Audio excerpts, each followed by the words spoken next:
Good morning to all. இன்றைக்கி நல்லா காலைல வந்து ரொம்ப ஃப்ரெஷ்ஷாகவே இருந்துச்சு. ரொம்ப சீக்கிரம் இல்லாட்டியும் வந்து ஒரு 7 மணிக்காச்சும் இன்றைக்கி எந்திரிச்சிட்டேன். எந்திரிச்சதும் மொதல் வேலையாக எல்லாத்தையும் வந்து நைட்டை க்ளீன் பண்ணிவிட்டு தான் ஓரளவு நான் படுத்திருப்பேன். எதுவுமே வந்து கொஞ்சம் ரொம்ப அப்படியே மெஸ்ஸியாக வச்சுட்டு படுத்தா எனக்கு தூக்கமே வராது. அதனால் எப்பயும் க்ளீன் பண்ணிவிட்டு காலைஞ்சி மொதல் வேலை என்னென்னா அந்த சூரிய வெளிச்சம் வீட்டுக்குள்ளே வர்ற மாதிரி எல்லா ஜன்னல் கதவையும் நல்லா திறந்து விட்ருவேன். திறந்து விட்டால் தான் அந்த வீட்டில் உள்ள ஸ்மெல் கெட்ட வாடையும் போக்கும். அது மட்டும் இல்லாமல் வெளியில் உள்ள வெளிச்சமும் நம்மளுக்கு நல்லா வரும். இதுக்கு நம்ம லைட் போடக்கூட தேவையில்லை. எங்கள் வீட்டில் வந்து நிறையா நல்லா அந்த ஜன்னல்லாம் இருக்கிறதுனால எங்களுக்கு இன்னும் லைட் போடுற அவசியமே இருக்காது. நல்லா வெளிச்சமாக இருக்கும், சூப்பராக இருக்கும். என்ன தான் நைட்டு துடைச்சாலுமே காலைல எழுந்திரிச்சு கொஞ்சம் தூசி இருந்தாலும் அதையும் சுரைச்சி நல்லா துடைச்சி வச்சுருவேன். இன்றைக்கி காலையில் என்ன ரெகுலர் ரொட்டீன் தான். ரெகுலர் ரொட்டீன் வந்து சாப்பாடு வச்சு பிள்ளைங்களுக்கு வந்து கட்டி பிள்ளைங்களுக்கும் ஹஸ்பண்டுக்கும் இன்றைக்கி கட்டி கொடுக்கலான்னு சொல்லிட்டு ரெடி பண்ண ஆரம்பிச்சிட்டேன். அரிசியில் நான் அப்பயே வந்து மிளகா போட்டு வைப்பேன். சில பேர் வந்து அந்த வசம்புன்னு சொல்லுவாங்களோ அது போட்டு வைப்பாங்க. அது போட்டு வச்சா வண்டு வராது எனக்கு தெரிஞ்சு. அதனால நான் எல்லாத்தையும் போட்டு வச்சுட்டு இன்றைக்கி வந்து மற்ற வேலையை வந்து ஸ்டார்ட் பண்ணிட்டேன். இந்த கட்லரி ஹோல்டர் வந்து நான் மீஷோவில் தான் வாங்கினேன். இது வந்து இந்த 3 செட்டுமே சேர்த்து வந்து எனக்கு வந்து 250 கிடச்சிது. இப்போ வந்து கொஞ்சம் இன்னுமே கம்மியாக இருக்குதுன்னு நினைக்கிறேன். சரி, எல்லாத்தையும் சொல்லிட்டு எல்லாமே அந்தந்த பொருள் அந்தந்த இருக்கிறதா கொஞ்சம் வந்து நம்மளுக்கு எடுக்கவும் ஈஸியாக இருக்கும். நம்ம கண்ணை மூடிட்டு கிச்சனுக்குள்ளே போனாலே வந்து எந்தெந்த பொருள் எந்தெந்த இடத்துல இருக்குன்னு சொல்லிட்டு என்னால் கண்டிப்பாக சொல்ல முடியும்னு எனக்கு தெரியும். ஏன்னா வந்து எல்லாருமே அந்தந்த பொருள் அந்தந்த இடத்துல தான் வைப்பேன். எல்லாருமே அந்த மாதிரி கண்டிப்பாக வச்சிங்கன்னா உங்களுக்கு வந்து டென்ஷன் இருக்காது. எப்பயுமே திருப்பி அது எல்லாத்தையும் க்ளீன் பண்ணிகிட்டு இருக்க வேலை இருக்காது. அந்தந்த பொருள் அந்தந்த இடத்துல தேடிட்டு இருக்க அவசியம் இருக்காதுன்னு சொல்லிட்டு என்னோடய நம்பிக்கை. சரின்னு சொல்லிட்டு அந்தந்த பொருள் நான் வைப்பேன். என் பிள்ளைங்க எல்லாத்தையும் களைச்சி போட்டுருங்க. வேறு எனக்கு எந்த வேலையும் இல்லை. திருப்பி அதே பொருளை எடுத்து வைக்கிறது தான் என் முதல் வேலையாக இருக்கும். நான் என்னென்ன யூஸ் பண்ணுறேன்னு சொல்லிட்டு எல்லோரும் கேட்டிருக்கீங்க. நான் வந்து கடலெண்ணெய் தான் யூஸ் பண்ணுறேன். கடலெண்ணெய் நல்லெண்ணெய் மட்டும்தான் என்னோடய குக்கிங்கில் வந்து நான் யூஸ் பண்ணுவேன். ரீஃபைண்ட் ஆயில் வந்து நான் யூஸ் பண்ணுவேன். எதுக்குன்னா அந்த சிக்கன் 65 பொரிக்க அந்த மாதிரி எப்போயாச்சும் ரேராக தான் யூஸ் பண்ணுவேன். ரொம்ப ஃப்ரைட் ஐட்டம்ஸ் யூஸ் பண்ணக்கூடாதுன்னு சொல்லிட்டு ரேராக தான் சிக்கன் 65 இல்லை இந்த வடை அந்த மாதிரிலாம் பொரிக்கிறதுக்கு நான் அந்த ரீஃபைண்ட் ஆயில் யூஸ் பண்ணுவேன். வாம் ஆயில் வந்து அறவே நான் யூஸ் பண்ண மாட்டேன்.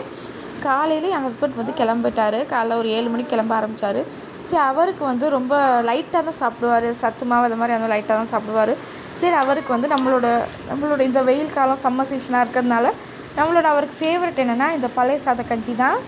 ரொம்ப அப்படி காலையில் சாப்பிடுவேன்னு சொல்லிட்டு கொஞ்சோண்டு பழைய சாதத்தில் தயிரை ஊற்றி கொஞ்சம் உப்பு போட்டு நல்லா தண்ணியாக அடித்து கொடுத்துருவேன். இந்த ஒரு கிளாஸ் குடித்தாலே அந்த 7 மணிக்கு கிளம்பிட்டார். 10 மணி வரைக்கும் தான் அது ஃபில்லராக இருக்கும். உடம்புக்கு நல்லா குளிச்சு தருங்கிறதுனால சரி, அவருக்கு அதை செஞ்சு கொடுத்துட்டு அவருக்கு டியூட்டிக்கு அனுப்பிச்சாச்சு.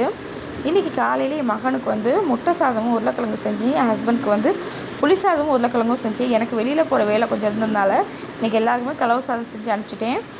என் பையனுக்கும் வந்து இதே கடாயில் தான் செஞ்சேன். அதே கடாயை வந்து அப்படியே கடாயில் வந்து உருளைக்கிழங்கு செஞ்சு அப்படியே கழட்டி வச்சுட்டேன். திருப்பி அதே பாத்திரத்துலேயே வந்து நான் என் ஹஸ்பண்டுக்கும் உருளைக்கிழங்கு செய்ய ஆரம்பிச்சிட்டேன். 2 பேருக்கு என்ன வித்தியாசம்னா, என் பையனுக்கு வந்து கொஞ்சம் மிளகா பொடி கம்மியாக போட்டு செய்வேன். என் ஹஸ்பண்ட் கொஞ்சம் நிறையா போட்டு செய்வேன். இருந்தாலுமே வந்து ஒரே பாத்திரத்தில் செய்கிறதுனால நம்மளுக்கு பாத்திரம் விளக்குற வேலை மிச்சம். பார்த்திங்களா, நிறையாவே நம்மளுக்கு சேவிங்ஸ் ஆகும். இந்த பாத்திரம் விளக்குற வேலை சேவிங்ஸ் ஆகும். மொத்தம் இல்லாமல் ஸ்க்ரீன் பார் எல்லாமே சேவிங்ஸ் ஆகும். முடிஞ்ச அளவு பாத்திரத்தை குறைவாக யூஸ் பண்ணணும். இங்கே ஓவராக பேசிகிட்டு இருந்த பாருங்கள், அந்த பாருங்கள் அப்படியே வந்து மெஸ்ஸியாக கொட்டிடுச்சு. இதை க்ளீன் பண்ணவே வந்து ரொம்ப கஷ்டமாக இருந்துச்சு. கொஞ்சம் கவனமாக வேலை செய்யணுங்கிற மாதிரி தோணினாலும் இந்த இண்டக்ஷனில் வச்சாலே வந்து எப்படா நம்ம திரும்பவும் இந்த பால் இந்த சத்தமாக இதெல்லாம் நினச்சிட்ருக்குன்னு நினைக்கிறேன். ஒரு வழியாக எல்லாத்தையும் செஞ்சு கொடுத்துட்டு என் மகன் வந்து ரொம்ப ஆறி தான் குடிப்பான். சரி, அவனுக்குன்னு சொல்லிட்டு இந்த சத்தமாக எல்லாத்தையும் கொடுத்து எல்லோரும் அனுப்பிச்சிட்டேன். உருளைக்கிழங்கும் நல்லா வெந்துருச்சு. சரி, இந்த உருளைக்கிழங்கும் வந்து இன்னொரு பாத்திரத்தில் மாற்றிட்டேன். இதில் வந்து என் ஹஸ்பண்டுக்கு வந்து புளியோதரைக்கு இதில் மிக்ஸ் வந்து ரெடி பண்ணலான்னு நினச்சேன். ஒரே பாத்திரத்துலேயே செஞ்சால் உண்மையிலே வந்து ரொம்ப வேலை மிச்சம் தான். பாத்திரம் வந்து ரொம்ப சேராது. இல்லாட்டி இவ்வளோ குக்கிங் முடிச்சதுக்கப்புறம் அப்படியே அந்த பாத்திரம் சிங்கே வந்து ஃபில் ஆகிடுற மாதிரி இருக்கும். அதனால் வந்து ஒரே பாத்திரத்தில் முடித்தா உங்களுக்கு கண்டிப்பாக இந்த மாதிரி ஸ்பைசஸாக உள்ள ஐட்டம் வந்து ஒரே பாத்திரத்தில் செஞ்சால் ஒன்றும் தப்பு இல்லை தான். இதில் ஒன்றும் மிஸ்டேக்கும் கிடையாது. எல்லாத்தையும் முடிச்சுட்டு இந்த பேக்கெட்டில் வந்து எங்கள் அம்மா கடையில் வச்சுருந்தாங்க. எங்கள் அம்மா கடை வச்சுருந்தாங்க நடுவில். சரி, அந்த கடையில் வச்சுருந்த எல்லாத்தையும் அந்த ஸ்பைசஸ்லாம் பாட்டிலில் ஃபில் பண்ணி வச்சு எல்லாத்தையும் ஃபில் பண்ணி வச்சுட்டேன். அந்த பேக்கெட்டில் வந்து அப்பப்போ எடுக்க வந்து ரொம்பவே கஷ்டமாக இருக்கும்.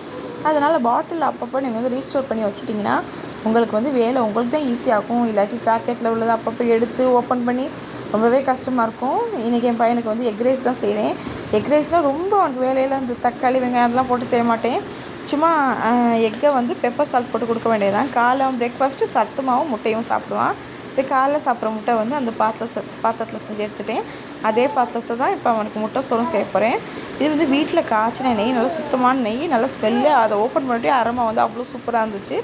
சரி கொஞ்சம் நெய் போட்டு அவனுக்கு முட்டை கொஞ்சம் உடச்சி போட்டு அதில் பெப்பர் சால்ட் நல்லா தூவி சாதத்தில் அப்படியே போட்டு கிளறி தான் சாப்பிட்ருவான். இதுக்கு வந்து சைட் டிஷ் வந்து உருளைக்கிழங்கு வச்சு கொடுத்தா அவனுக்கு ரொம்ப ரொம்ப ரொம்ப பிடிக்கும்.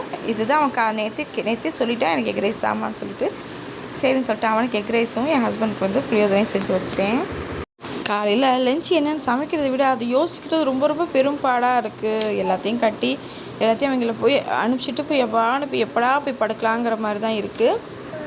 ஒரு வேலையாக எல்லா வேலையும் முடிச்சுட்டு இன்றைக்கி விலாகை ஃபினிஷ் பண்ணியாச்சு.